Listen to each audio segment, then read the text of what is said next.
Hi everyone, and welcome to the video presentation for Module 19. This video we're going to talk about secondary dominant chords. So we'll work on defining the term chromaticism, defining the term secondary function and secondary dominance. Then we'll learn how to spell secondary dominant chords according to a Roman numeral, and then identify secondary dominant chords with Roman numerals. So everything we've dealt with up to this point has been what we call diatonic. So we've been thinking in one key and one key only. So all the chords, scales, non-chord tones, things like that, they've all been in one key, one particular key. We call that diatonicism. So like in the key of C major, all the notes, all the white notes are diatonic to that key. In the key of D major, all of the diatonic notes would be like D, E, F sharp, G, A, B, C sharp, D. Those are all diatonic notes. If you have anything outside of that, we call that chromatic notes. So the term chromaticism refers to any note or any chord that does not belong in a particular key. So thinking about that key D major, if you had an F natural in a chord or a C natural in a melody, that would be a chromatic note. It would be chromaticism. So any note that is outside of the key, we call those chromatic notes. And any chord that has a chromatic note in it is called a chromatic chord.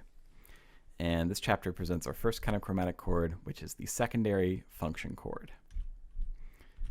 Secondary function chords are chromatic chords that have a harmonic function that is in another key besides the key of the piece. So in other words, they sound like they work in another key and not the key of the rest of the music. Here's an example. This is one we're familiar with, and I'm not going to say it for fear of copy strike, but you'll recognize it. So this has an example of a secondary function chord.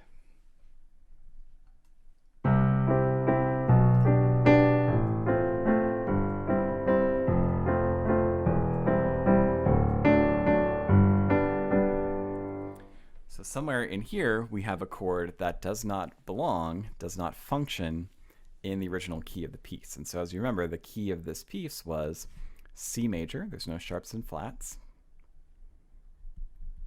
And we can analyze most of these in that key. So this C major chord here would be a 1. This G major chord in first inversion would be 5/6. This F major chord with A in the bass would be 4/6, and so on. So we can do that for all of these until we get to this chord in the second to last measure in this example.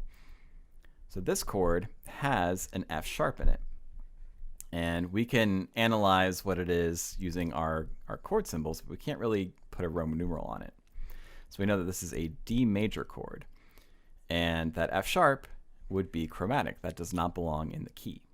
Okay, so that is our secondary function chord. It's a chord that doesn't work in the key of C major.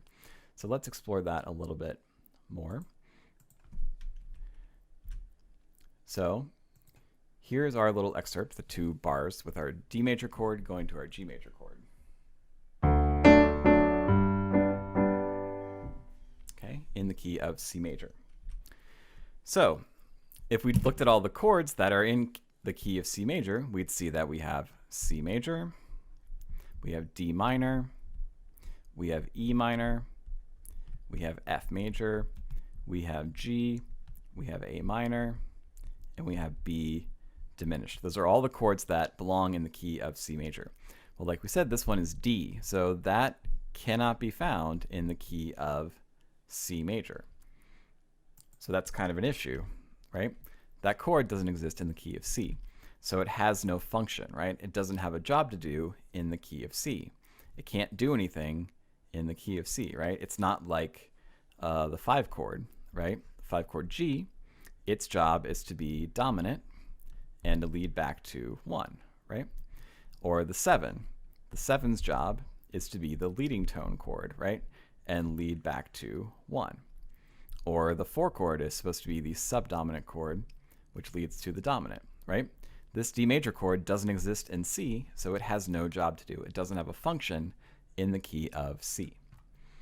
All right, so then you have to ask yourself, well, it must do something, right? It sounds like it works in that key, right? It sounds like it does something. it clearly leads to that chord, that G chord. So then how does it do it? Well, it doesn't exist in C, but it exists in the key of G, the key of the chord that it's going to, right? So this is going to the key of G, right? The chord of G. And so this does, it's weird, this does go to the key of G, right? So D works in the key of G, even though it doesn't work in the key of C. And if you look at the key of G, you'll see that it exists over here as the 5 chord. So this is our D major chord. So it doesn't exist in C, but it does exist in the key of the chord that it's going to. In fact, it's the dominant of that chord. So it's the 5 of G, the 5 of the key of G. So this is a chord that doesn't function in the original key of C. So it has no function in C, but it does have a function in the key of G. It's the 5. Okay, so let's just kind of go over that one more time. So D major, the 5 of the key of G, makes the chord G, which follows it, temporarily sound like the tonic. So even though we're in the key of C major, we're using a chord from the key of G major, which is the 5, to make this G chord, which is 1 in the key of G, but it's also 5 in the key of C. It makes this G chord sound like it is temporarily the tonic. It's temporarily the 1 chord. Okay, because we're temporarily using chords from the key of G instead of the key of C. So we say that that G, that note or that chord, is tonicized. It's made to sound temporarily like the tonic chord. And if you listen to it, you can hear it kind of pulls you towards that 1 chord or that 5 chord.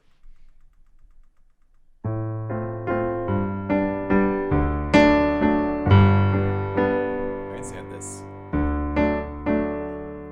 5 chord. That G still sounds like the 5 of C major, so it still wants to eventually push us back there. But we're temporarily pointing us, or tricking our ears into thinking that that G chord is the 1 chord. And we do that by borrowing or taking a chord from a different key that's not the key of the piece. So it has a function in the key of G major, not in the key of C major. Okay, and this is the fundamental idea behind secondary function chords. And there are 2 kinds of secondary function chords. The first is called a secondary dominant chord, and the other is called a secondary leading tone chords. We're going to be dealing with only the secondary dominants today, and these are always going to be the 5 or the 5/7 of whatever key or whatever chord is being tonicized. So of whatever key is temporarily being treated like the tonic, like the 1 chord. Okay? And there will always be major triads or dominant 7th chords. And with Roman numerals, they're written as 5/something or 5/7/something, which we say is 5 of something or 5/7 of something. Okay, and obviously you'd include any inversions with that too. Secondary leading tone chords are always going to be a 7 diminished or a 7 fully diminished 7 or 7 half diminished 7 of whatever key is tonicized. And so they'll always either be diminished triads, diminished 7th chords, or fully diminished 7th chords, or half diminished 7th chords. And they'll be written as 7 diminished of something, or 7 diminished 7 of something, / something. We'll talk about that in a second. Okay, so let's focus on our secondary dominant chords. So you can have a secondary dominant built on almost any note of a key. And when you construct these secondary dominants, you use chromatic notes to make the chord into a major triad or a dominant 7th chord. The chromatic notes will always belong in the key being tonicized, so the key of the chord, right? So if you're tonicizing the key of G, you'll have an F sharp in the chord that you are using as a secondary dominant, because F sharp belongs in the key of G. So here's some examples. We could maybe tonicize or create a secondary dominant on the 2. And normally if you add notes above R2, and this is the key of D major now. So if I just added diatonic notes above this E chord, I'd end up with E, G, B, and D. And that's just a plain old 2 minor 7th chord. So there's nothing chromatic about that. But what happens when I make this into not a minor 7th chord, but I make it into a major minor 7th chord. So I make this triad on the bottom major by changing that G natural to a G sharp. And now it sounds like a dominant 7th chord. Okay? So we've done that by changing the notes of that chord to become a dominant 7th chord.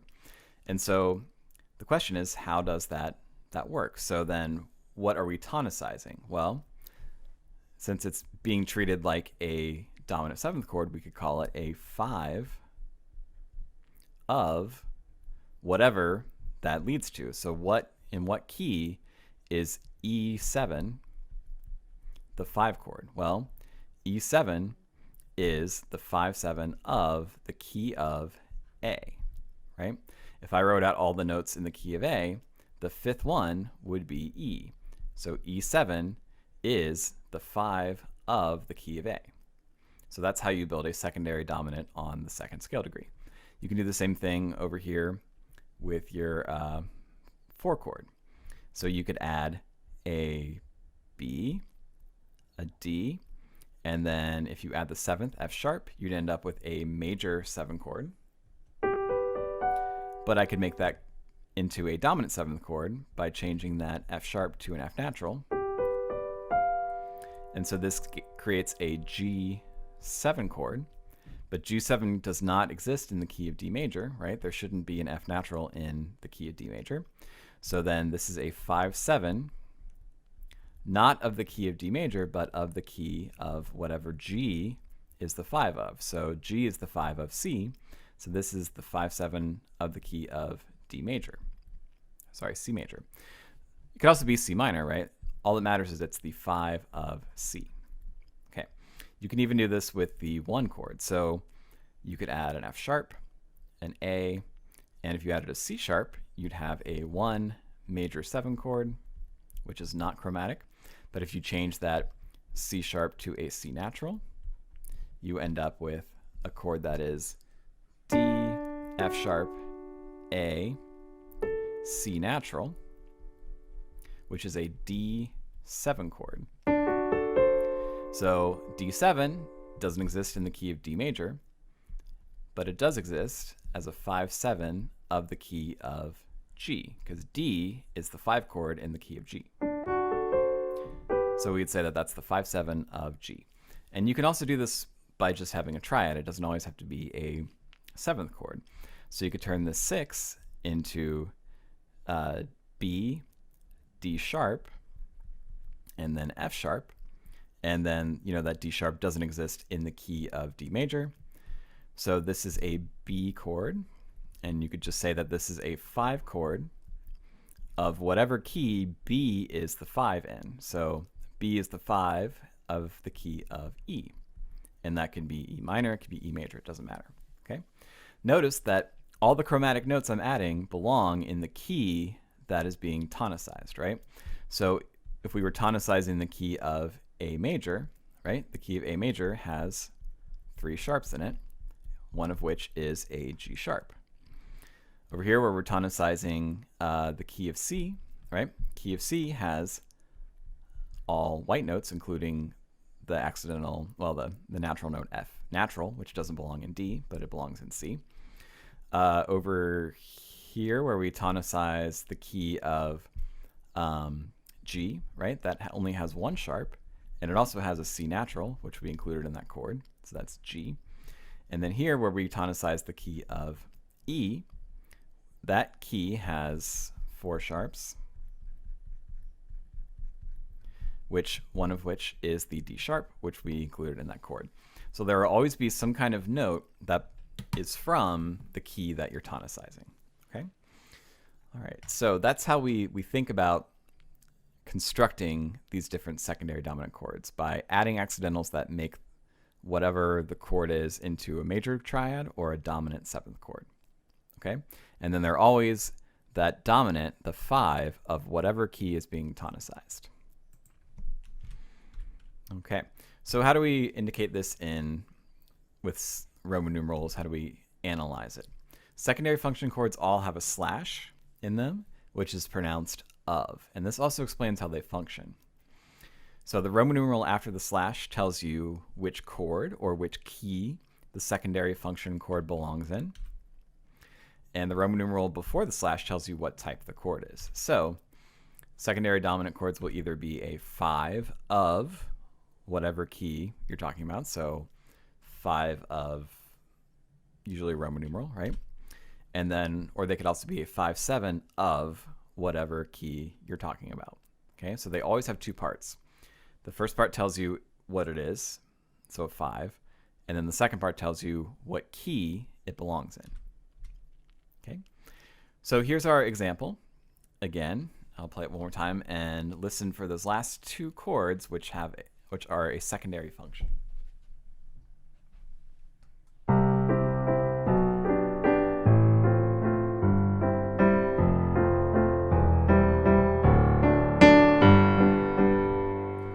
So again, that chord over there is a D chord, which doesn't belong in the key of C, right? Leading to a G chord, which does belong in the key of C. So then what Roman numeral do we give to this chord? Well, we have to figure out a couple things. First of all, is it a secondary dominant or is it something else? So is it a triad or a seventh chord? And the answer is yes, it's a major triad. So we know that it's going to be a 5 of something. So we can go ahead and write that in. We'll say it's a 5 of something because it's a major triad. And then the question is, what is it of? So this is the 5, right, of the key of G, which we call 5 in the key of C. So that can be a little bit confusing, but what we would call this is a 5 of 5, right? Because remember, we're still in the key of C major. So this is saying that this is a 5 of the key of G, and then G is 5 in C. Okay, so this is saying we're using the 5 chord of the 5 chord of C. Say that one more time. We're using the 5 chord of the 5 chord of G. And since the 5 chord of C is the note G, right, then this is the chord D. So one more time. The 5 chord of the 5 chord. So the 5, D, which is here, 5, of the 5 chord G, right, which is in the key of C. So 5 of 5. So that's the notation for these things. You always say what kind it is. So if it's a triad or seventh chord of whatever key you're talking about, and that key is notated by the Roman numeral. Okay, so here are some exercises that ask you to figure out what these chords would be in the key that's given, all right? And they all have that same notation of 5/7 of something, or 5/6/5 of something, or whatever of whatever. So that's the first thing we need to learn how to do, is figure out how to figure out what these chords are, all right? So step number 1 is looking at it and figuring out what key you're in. So this is going to be the key of F. Even though the chord we're trying to find is chromatic, it's still important what key we're actually in. So key of F. So we'll write in our 1 flat for the key of F. And it's saying it wants you to figure out what the 5/7 of 5 is. So don't start with 5/7, start with the of part. So start out by figuring out what this is of. So what key we're taking this from, what key we're borrowing it from. So in the key of F, the of 5 part, right, is whatever 5 is in the key of F. So the key of F is F, G, A, B flat, C. So 5 notes up from F would be C. So this is going to be of the key of C.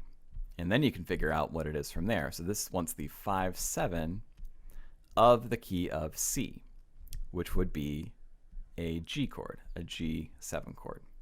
Okay? So then the answer to this would be G, B natural, since that belongs in our key of C, right? C has a B natural in it, then a D, and then a F natural. So that would be the correct answer for this. Okay. Now over here we have the key of E minor. So we'll put in our 1 sharp for E minor, and it's asking for 5/6/5, so an inversion of 4. So 5/6/5 of 4. So again, figure out what of 4 is first. So what's 4 in the key of E? Well, E is 1, F sharp is 2, G is 3, A is 4. So we're looking for this of A, because A is 4 in this key, and it's asking for 5/6/5 of A. Okay.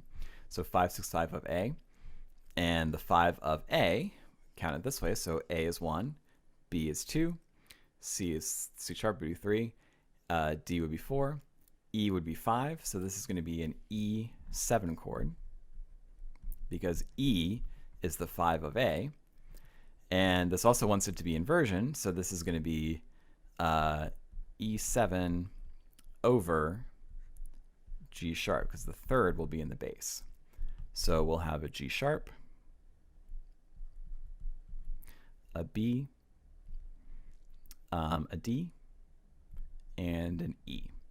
So the E7 in first inversion of the key of A, right? In fact, it would be A minor because it's a lowercase 4. So don't get confused, because this is an E7 chord and we're having it in the key of E minor, but it doesn't matter because we're not worried about the original key. What we're worried about is the key that we're borrowing this from, right? We're borrowing it from A minor, which is the name of that chord. Okay, one more. This is the key of G, so we'll put in our sharp again for G. And this time it wants a 5/6 of 3. So again, start with the of part. So in the key of G, the 3 is going to be a B minor chord. So we'll say that we're going to take the 5 from the key of B minor. Okay. And then, so we're trying to figure out 5/6 in the key of B minor. If we think about B minor, that'll be B is 1, C sharp is 2, D is 3, E would be 4. So the root of 5 in the key of B minor would be F sharp. So this is going to be an F sharp chord.